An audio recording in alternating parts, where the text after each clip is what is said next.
NCIB times ಮೀಡಿಯಾಗೆ ಸ್ವಾಗತ. ನಾನು ದರ್ಶನ್ ಹುಣಸೂರು. ಸೆರೆಮನೆ ವಾಸಕ್ಕೆ ಸೊರಗಿ ಹೋದ ದರ್ಶನ್.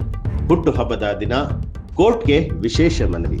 ರೇಣುಕಾಸ್ವಾಮಿ ಪ್ರಕರಣದ 2ನೇ ಆರೋಪಿ ನಟ ದರ್ಶನ್ ತೂಗುದಿ ಜೈಲು ಪಾಲಾಗಿದ್ದು ಅಲ್ಲಿಂದ ಹೊರಗಡೆ ಬರೋದಕ್ಕೆ ಪರದಾಡ್ತಾ ಇದ್ದಾರೆ.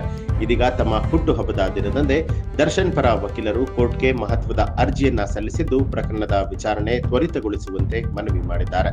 ಪ್ರಕರಣದ ವಿಚಾರಣೆಯನ್ನು ನಡೆಸ್ತಾ ಇರುವಂತಹ 57ನೇ ಸೆಷನ್ಸ್ ಕೋರ್ಟ್ಗೆ ದರ್ಶನ್ ಪರ ವಕೀಲರು ಸಿಆರ್ಪಿಸಿ ಸೆಕ್ಷನ್ 309 ಅಡಿಯಲ್ಲಿ ಅರ್ಜಿ ಸಲ್ಲಿಸಿದ್ದಾರೆ.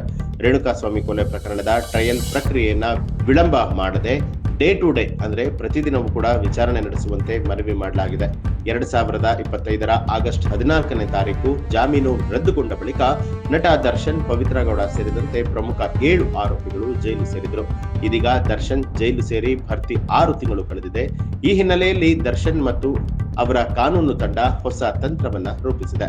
ಪ್ರಕರಣದ ವಿಚಾರಣೆ ತ್ವರಿತಗತಿಯಲ್ಲಿ ನಡೆದು ಪ್ರಮುಖ ಸಾಕ್ಷಿಗಳ ವಿಚಾರಣೆ ಮುಗಿದ್ರೆ ಮತ್ತೆ ಜಾಮೀನಿಗೆ ಅರ್ಜಿಯನ್ನ ಸಲ್ಲಿಸೋದಕ್ಕೆ ದಾರಿ ಸುಗಮವಾಗುತ್ತೆ ಅನ್ನುವಂಥದ್ದು ದರ್ಶನ್ ಲೆಕ್ಕಾಚಾರ.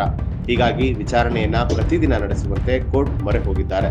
ಸೋಮವಾರ ದರ್ಶನ್ ಹುಟ್ಟುಹಬ್ಬದಂದೇ ಈ ಒಂದು ಅರ್ಜಿಯನ್ನ ಸಲ್ಲಿಕೆ ಮಾಡಲಾಗಿದ್ದು ಇದಕ್ಕೆ ಪ್ರಬಲ ಆಕ್ಷೇಪಣೆ ಸಲ್ಲಿಸೋದಕ್ಕೆ ಪ್ರಾಸಿಕ್ಯೂಷನ್ ಸಿದ್ಧತೆ ನಡೆಸಿದೆ ಅಂತ ತಿಳಿದು ಬಂದಿದೆ.